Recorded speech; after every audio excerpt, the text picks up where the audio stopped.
How's it going, guys and gals? My name is Beckett and welcome back to another Beckett Reacts video. Now before we get into today's video, I just have something to say. In life you make plans. Sometimes life is nice to you. Life is brilliant to you and it makes sure those plans go ahead as usual, as planned. And then, well, it's all hunky-dory, isn't it? It's all nice and happy and you can go on feeling good.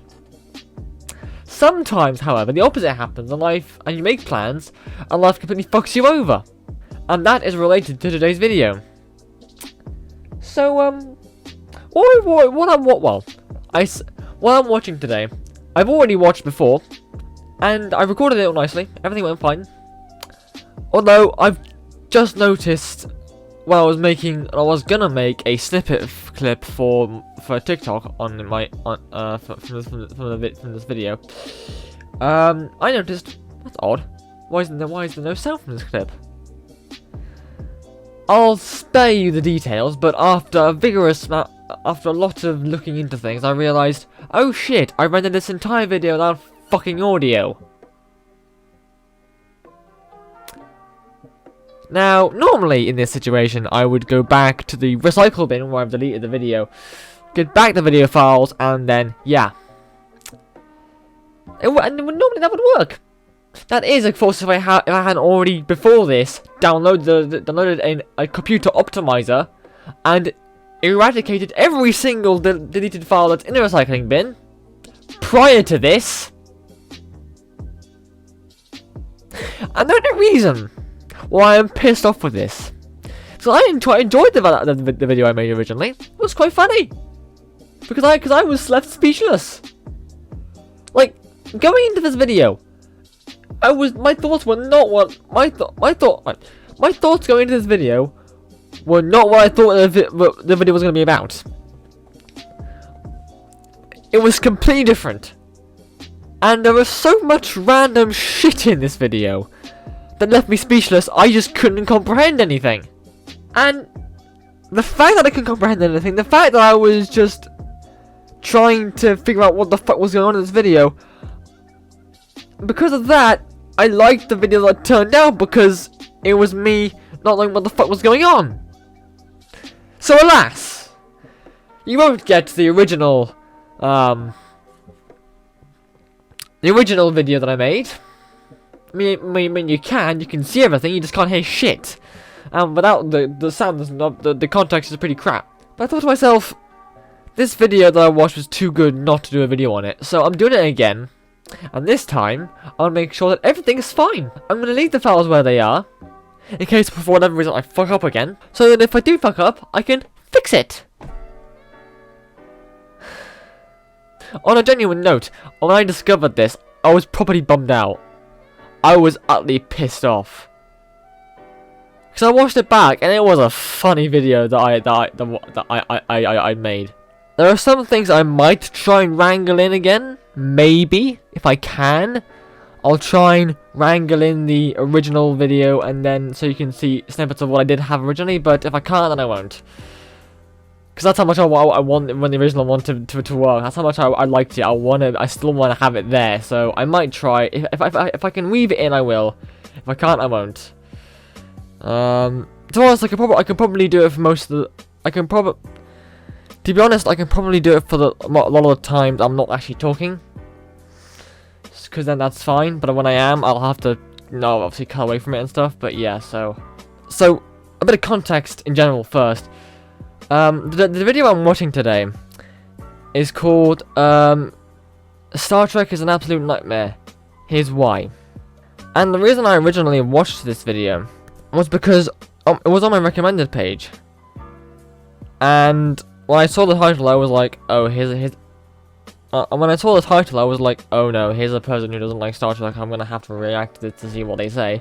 But upon actually getting ready to react to the video and seeing who it was made by, I realized this might not actually go the way I thought it might. The guy made another video before called Elite Dangerous is an Absolute Nightmare. Elite Dangerous is an Absolute Nightmare. Here's why. And he explained in the video that basically Elite Dangerous, depending on what type of player you are for different games, you will either like or not like Elite Dangerous for how the game works. So upon realizing that, I was like, okay, so I don't know what to expect then, because I'm not too sure what to expect. He picks a rather particular episode of Star Trek, which I understand why he's done it to get the point to get his point across. He's picked up one particular episode of Star Trek, and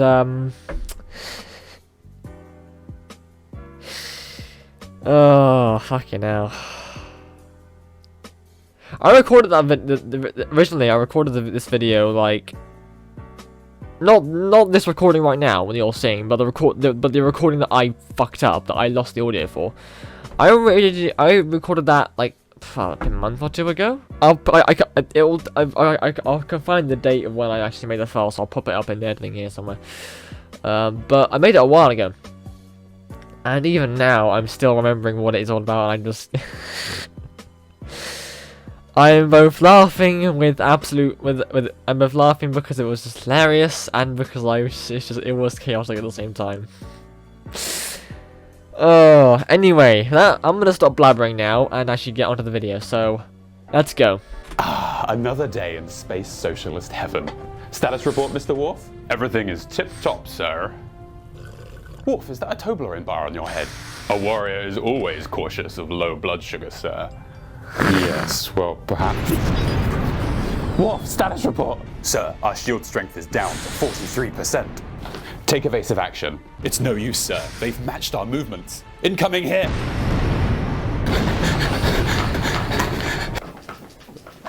Hi there.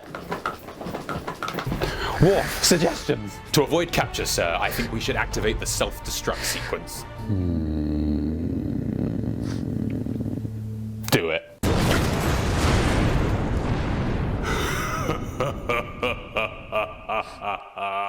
The age of the Worf Maskhead has begun.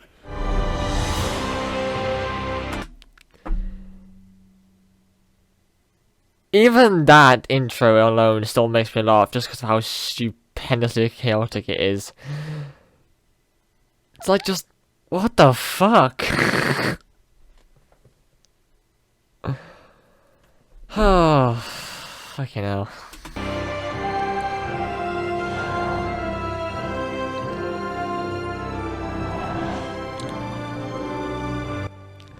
So this is why no one will talk to me about Star Trek. Fuck off. Ah, Star Trek. It's been around for almost 60 years, and so has had dozens of separate TV shows and films made about it, with a whole load of fleshed out alien species ranging from the simple to the utterly insane. You just gotta think, someone looked at this and said yes. I mean, what are these things? They've got giant ear holes, but no actual sound hole. They wear eyeshadow. And oh my god, does this one have cobwebs in his ear hole? Oh no, she's touching the ears. Okay, this is really starting to get a bit weird. Oh god, what is that? The point is, Star Trek goes pretty all in with the design of its characters. And this was back when set design and prosthetics were actually real things. And as a result, the show has aged incredibly well. I demand to know why this starship has changed its course. Maybe I was being too generous. So in its time, Star Trek has made some of the best TV you'll ever see. The Next Generation, or Bull Trek, was where things really took off. See, the lack of hair made us feel calm. Safe. Next came Deep Space Nine, and the ratings immediately dropped. Everyone has hair. What is this, Star Wars? It all worked out alright though. The show quickly realized what it was doing wrong and what needed to be done. Critical acclaim. Today we're going to focus on The Next Generation, which is actually the sequel to the original series that starred William Shatner. You know, the guy who did actually travel into space, which expelled as much carbon into the atmosphere as 100 long-haul flights. It's fine, you know, it's important. He met Jeff Bezos. It's fine, it's fine. Are those McDonald's brand halloumi fries? Maybe life isn't so bad, Maybe I should go into space. Yes. Space! Space! Oh, that was easy. The Next Generation has 173 episodes and was one of the first shows to really push the limits on difficult topics. It had episodes on climate change, sexism, sexual assault, LGBTQ+ rights, and an episode where this lady becomes a cake. Why do they do this? What? Now she's a fish lady. Why do you keep turning into things? Is it because the writers hated women? Oh, it's because the writers hated women. So when you have a show trying to push the boundaries for 173 episodes, eventually someone's gonna push in the wrong direction. And as a result, today we're gonna watch what I think is the very worst episode of The Next Generation. So let's get into it, shall we? The episode begins with us at Dr. Beverly Crusher's grandmother's funeral. Oh, what a fun way to start this sci-fi adventure. Beverly says a few words, and then the minister... Oh dear God, it's Satan! What are you doing here? It's a bit heartless to collect the soul right now, don't you think? They only just put her in the ground. It happens, you know. You turn up to a funeral and half of the guest list is missing their face. Voldemort's there with some flowers, Mason Verger with a Bible, Jason Voorhees on the organ. Predator's there. The point is, you don't want to see this man at a fucking wake. Beverly then sees a handsome man walk past and the credits roll. Not a great intro. We return and we're still at the funeral. Then Beverly and Councillor Troy have a chat, and I tell you, these two together is always something else. You're unusually limber this morning. I'll say. But there's nothing rational about this. Who needs rational when your toes curl up?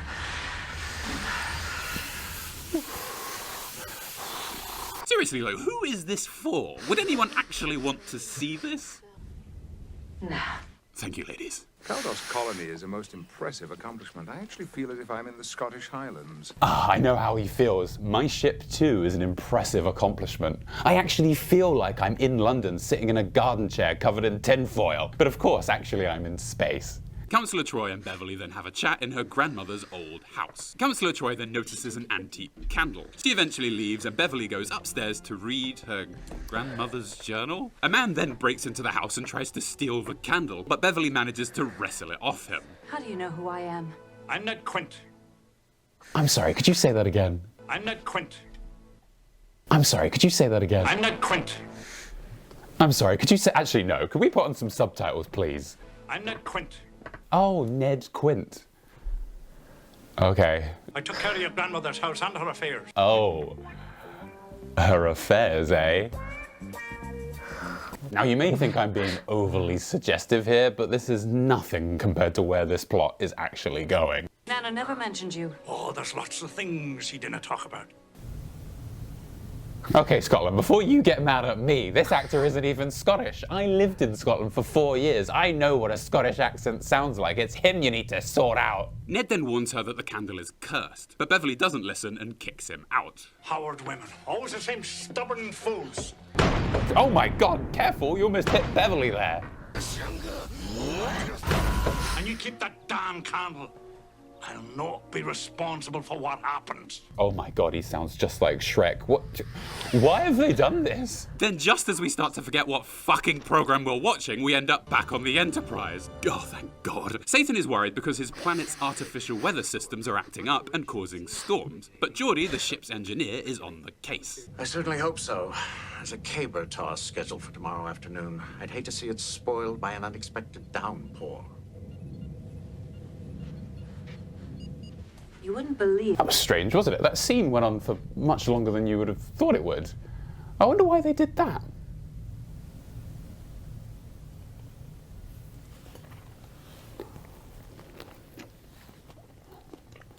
You wouldn't believe what I've been reading about in my grandmother's journals. You know she had a lover? Oh God, here we go. Do you believe that? Nana was 100 years old. Wait, 100? A century? 1/10 of a millennium. Picard, please tell her this is not normal. No, this can't be happening. Patrick, you're Othello. Macbeth, Claudius, Prospero, Oberon. You can't let them do this to us. It seems that the Howard women have exceptionally vigorous libidos. Nope, that's it. I'm done. I'm not putting up with this. I'm not having it. You're not going to do this to me and Patrick. After all, I hope I can find a handsome young man in his 30s when I pass the century mark. 30s? 30s. Her lover was in his 30s. 30s. I'm sorry, this is too much. We need to move on. I can't keep thinking of ways to react to this. Beverly then goes to bed and her candle flickers in the night while a ghostly presence touches her shoulder. She wakes up the next day claiming it was all a dream, but is rather intrigued by the whole event. The sensations were very real and extremely arousing. Arousing. Frankly, I'm envious. I did fall asleep reading a particularly erotic chapter in my grandmother's journal.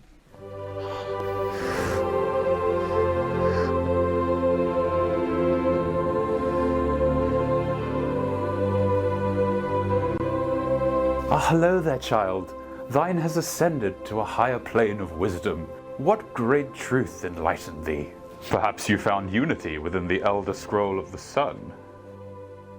Did thee decipher the human psyche through the study of philosophy? Then how did you descend, my child? Well, I did fall asleep reading a particularly erotic chapter of my grandmother's journal last night. He is the chosen one. What the fuck is this? I can't even begin to break down all the reasons why this sentence is so out of place. Okay, let's just keep moving before I ascend again. I really don't want to see another man with a beard. Well, I think I'll call it a day. Councillor Troy quickly tries to bring things back to reality. So, shall we start going over the personnel reports? Yes, can we get on with some fucking work, please? Beverly then goes back down to the planet to stay in her grand's house again for the night, and once again bumps into... I'm the Quint. He tells her to go back to the ship as the house isn't safe, but more importantly, he gives her some crucial Gaelic wisdom. Believe what you want, lass. Just dinna light that candle. Oh, the finest of Scottish proverbs. It takes me right back to the streets of Edinburgh. Half a battered pizza, mate, and just dunny like that candle. He warns her if she lights the candle that the ghost will get her, and the same ghost is causing the weather issues discussed earlier. He repeats utter gibberish again, Dinna light that candle and dinna go to that house. and wanders off to go work out how to make his Scottish accent even worse. Of course, Beverly ends up being haunted again, and she does the strangest movement. I mean, what was that? It's like she's trying to break something on her forehead. Oh no, I too am being haunted by a ghost.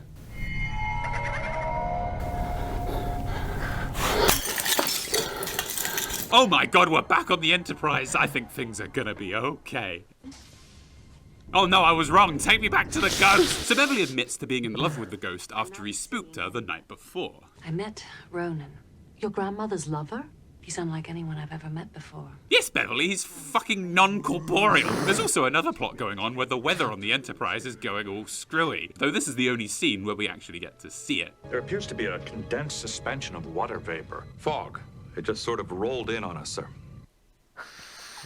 Oh, did it? It just rolled in on you. Look at that face. He knows what he did. Amazingly, Jonathan Frakes here actually directed this episode, and you can tell by looking at him, he knows what a fucking train wreck he's helping to create. We cut to Data and Geordi trying to fix the problem, but they instead find a man messing around with the ship.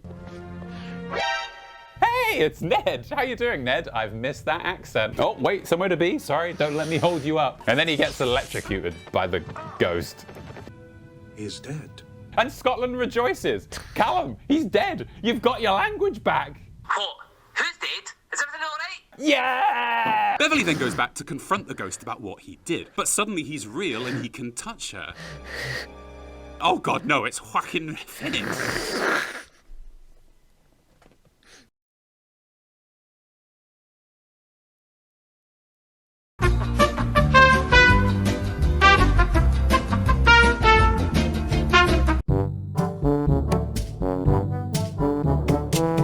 It's the way he says it. Joaquin Phoenix. Run, Beverly. This guy is never good news for anybody. And so Hooken here treats Beverly like a cat.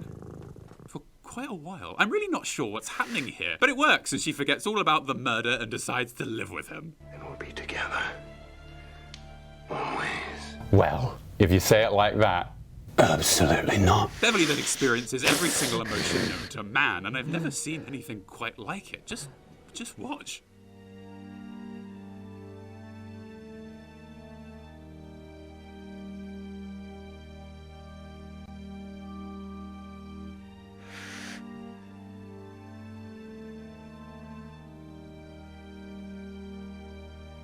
And then she wanders off screen. 18 seconds that went on. Jesus, get this woman an Oscar.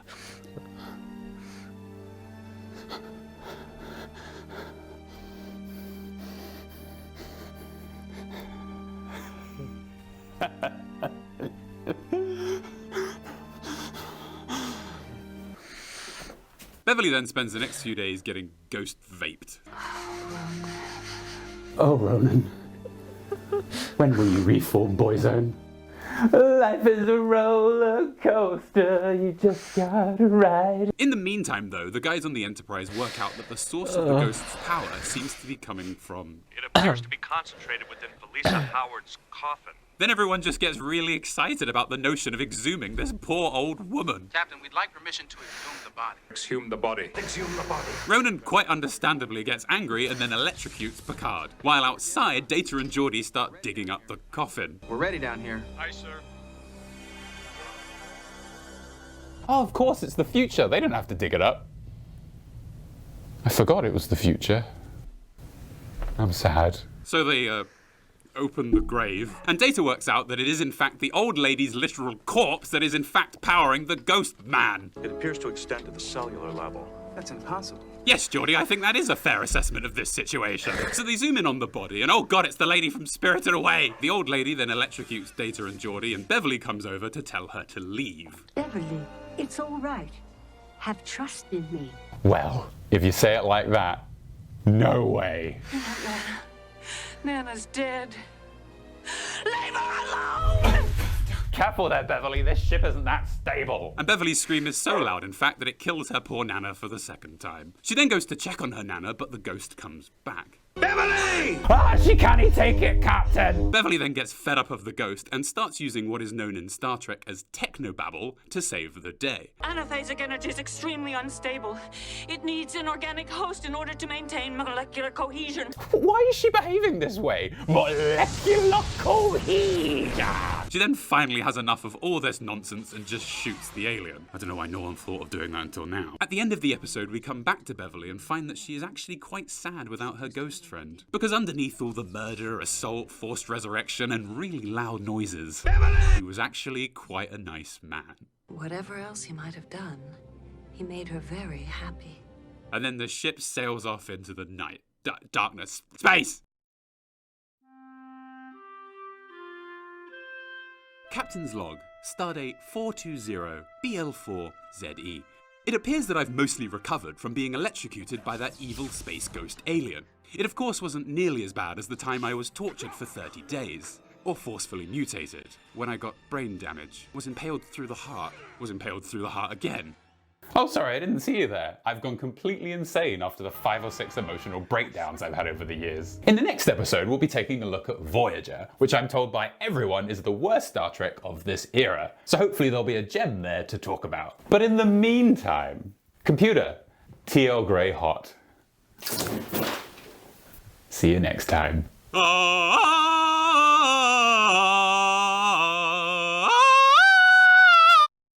Got me in the ear. This video, with all its bell.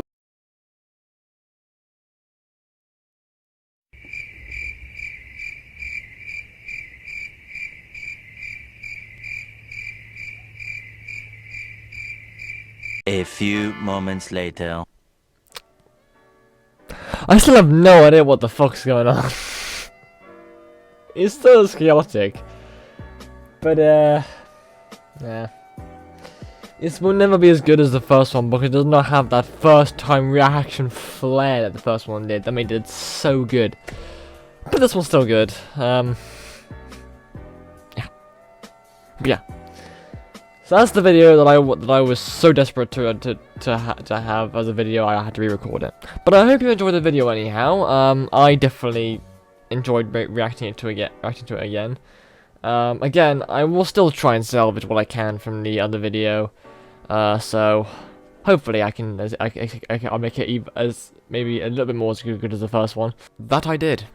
I even went to the extent of recording my own voice in editing to sync it up with the recording I did of my face back then to try and keep certain parts in the video in that would have made no sense without sound. I just wanted to mention that in case you thought, what the fuck's going on and this is so weird.